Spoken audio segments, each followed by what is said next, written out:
Salut à tous, on se retrouve aujourd'hui pour parler du FC Barcelone en ce vendredi 1er mars. On commence directement, vu qu'on est le premier jour du mois de mars, avec le programme du Barça.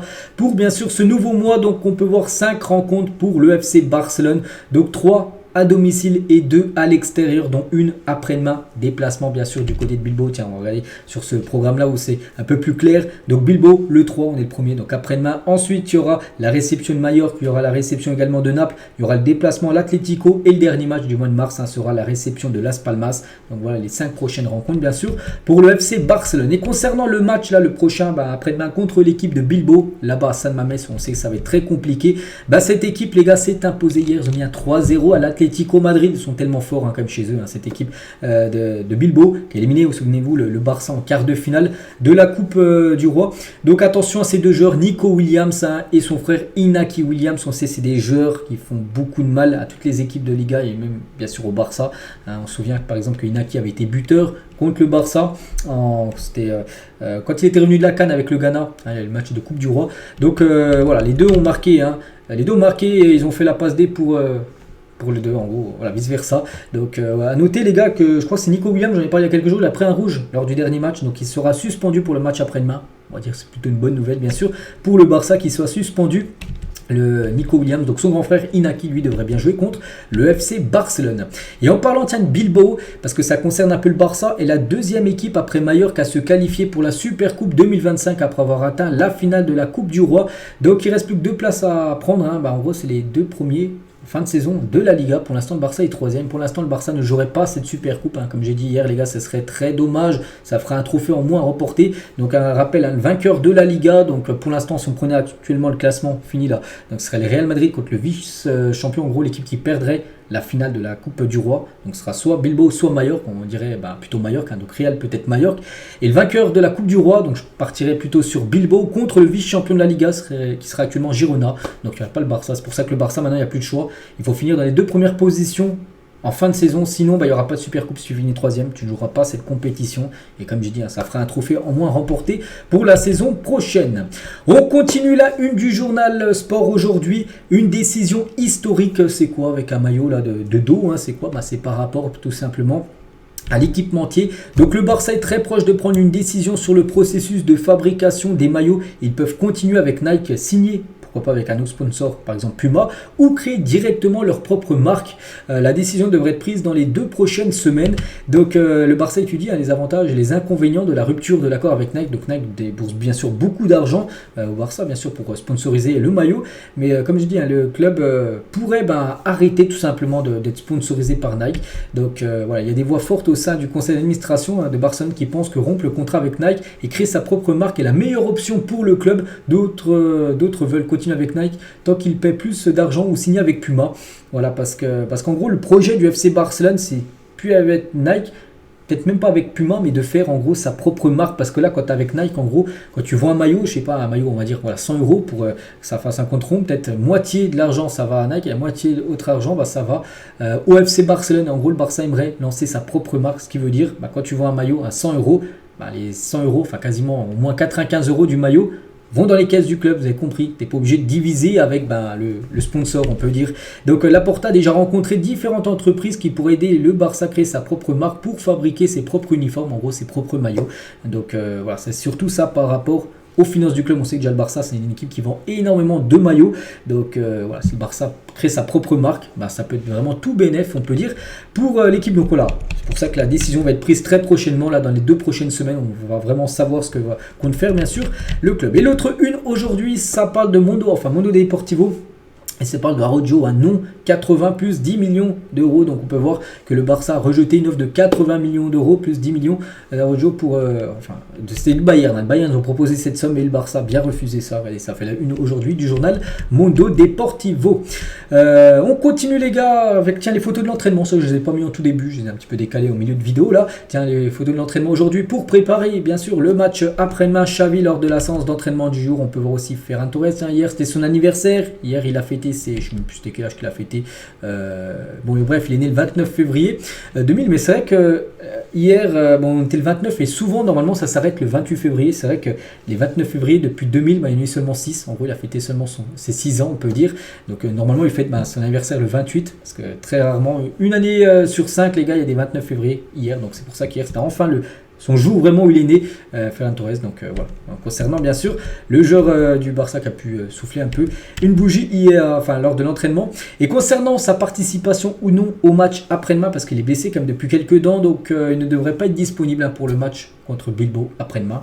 Ferran Torres, donc on lui envoie bien sûr beaucoup de force par rapport à son rétablissement. Les autres photos de l'entraînement, bien sûr Ter Stegen, on peut voir aussi Félix, on peut voir Pedri, toujours qui laisse de plus en plus pousser sa barbe, ça lui va bien. Lamine Yamal, on peut voir aussi le jeune Mikayil Faye, qui s'entraîne avec l'équipe première aujourd'hui, parce que c'est un joueur de l'équipe B, mais de temps en temps, Xavi qui a dit à toi, vous allez venir vous entraîner avec l'équipe première, donc voilà. Lewandowski également, donc on va continuer avec Robert Lewandowski, quelques déclarations de l'attaquant polonais qui a été interviewé. Je suis au Barça depuis 1 an et demi et je me sens bien, j'ai gagné des choses et j'ai marqué beaucoup de buts. En ce moment, moi y compris, nous devons marquer plus de buts et gagner plus de matchs. Nous sommes à un point où nous pourrions non seulement gagner, mais aussi mieux jouer. Maintenant, nous avons des matchs importants à venir. Espérons que les victoires continueront à venir. Toujours avec Lewandowski par rapport à la ville de Barcelone. La ville est très agréable, les gens aussi. Ce n'est pas seulement moi qui suis heureux, mais aussi ma famille, mes enfants aussi. Tout ce qui concerne la ville est vraiment bien. C'est qu'avant, il habitait à Munich. Bayern Munich, donc c'est en Allemagne, il fait pas super beau, c'est qu'à Barcelone, il fait quasiment tout le temps beau, donc c'est vrai que pour lui, la vie est bien meilleure à Barcelone qu'à Munich. Donc tout ce qui concerne la ville est vraiment bien. Cependant, pour moi, le plus important, c'est ce qui se passe bien sûr sur le terrain, parce que lui, avant tout, c'est un joueur de football. Vraiment, je ne peux pas faire tout ce que je voudrais, mais pour moi, le plus important est d'être sur le terrain. Toujours avec lui, maintenant, je me concentre sur le foot, pas sur les choses de la ville et des choses en dehors du club. Dans ma tête, le football et ma famille passent en premier et le reste après.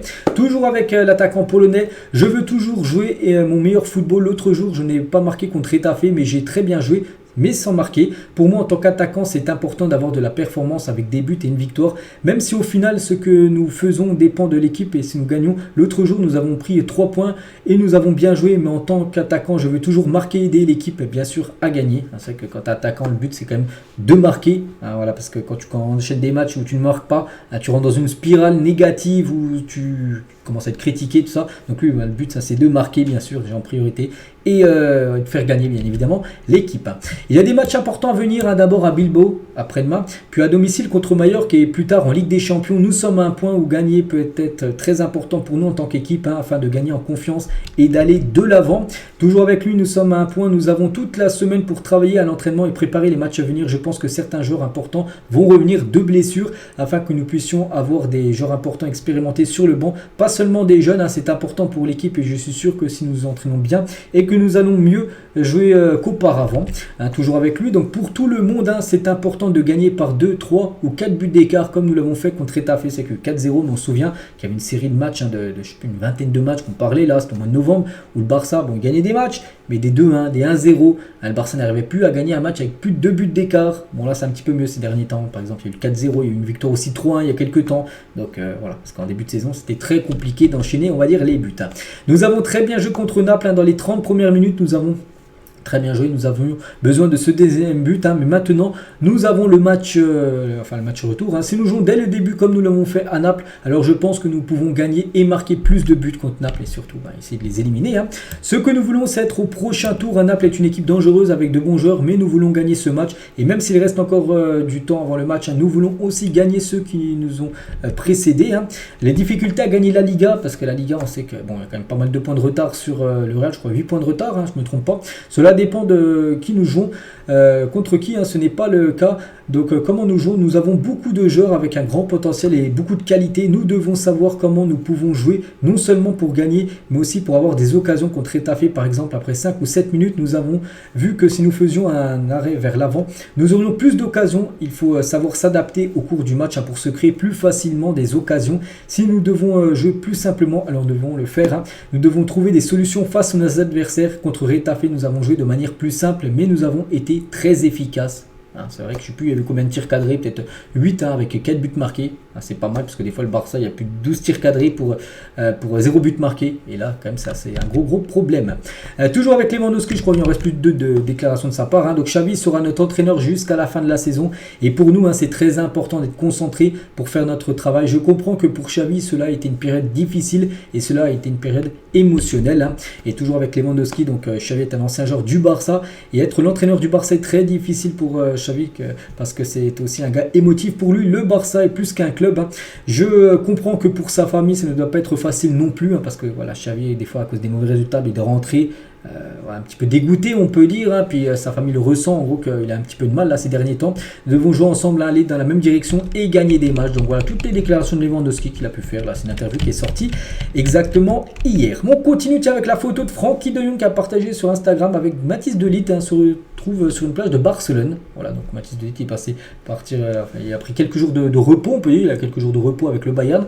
Donc il est venu à Barcelone, puis il a pu retrouver son ancien coéquipier de l'Ajax. Hein, bien sûr, Frenkie de Jong. Et tiens, en parlant de Ligt, imaginez s'il aurait signé au Barça, allez, la saison prochaine, avec le numéro 3 de Ligt, avec ce magnifique maillot, bien sûr, du Barça, la saison prochaine. Le jeune Mika Faye, qu'on a parlé tout à l'heure, qui était avec l'équipe première. Hein. Donc Chelsea a contacté l'agent de Mika Faye hein, pour une potentielle arrivée. Bon, du côté du Barça, bien sûr, on ne souhaite pas du tout lâcher la pépite sénégalaise. L'ancienne compagne hein, de Gérard Piqué, Shakira, veut donner 4 concerts au Santiago Bernabéu l'année prochaine. Ce sera au mois de juin 2025. Donc elle va donner 4 concerts hein, du côté du stade du Real Madrid. L'option Hansi Flick est en train de s'éloigner. Le club veut que le remplaçant de Xavi ait entraîné dans plusieurs pays comme Thomas Tuchel ou De Zerbi. Flick, hein, c'est un peu délicat parce que je crois qu'il a entraîné en Allemagne, mais je crois que c'est tout. Hein. Je ne sais pas s'il avait entraîné ailleurs, hein, que ce soit non, je crois pas, hein, ni en Angleterre, ni en France, ni en Italie, ni en Espagne. Donc c'est pour ça que en gros le Barça aimerait avoir un entraîneur qui a déjà entraîné dans plusieurs pays différents. Donc voilà, De Zerbi actuellement le mieux placé, actuellement entraîneur en première ligue après avoir passé par le Shakhtar. Tuchel était aussi un entraîneur qui a entraîné dans plusieurs pays comme l'Allemagne, l'Angleterre et la France. Donc voilà, c'est pour ça que Hansi Flick, pourtant très motivé à entraîner le Barça, actuellement ça s'éloigne un petit peu, la rumeur Hansi Flick. Et on finit les gars, et malgré les rumeurs qu'on peut entendre là ces derniers temps que Xavi pourrait continuer, hein, donc non, il n'y a aucune chance pour que Xavi revienne sur sa décision de quitter le Barça. Voilà, parce que Laporta, même Deco, aimerait qu'il revienne sur sa décision pour dire, voilà, en fait, change d'avis, je vais rester encore sur le banc. Non, les gars, vraiment, il reste sur sa position de quitter le club en fin de saison. Donc voilà les gars, tout ce qu'il y a à dire aujourd'hui. J'espère que ça vous a plu. On se retrouve bien évidemment demain pour le prochain numéro. Je vous souhaite une très bonne journée et à demain.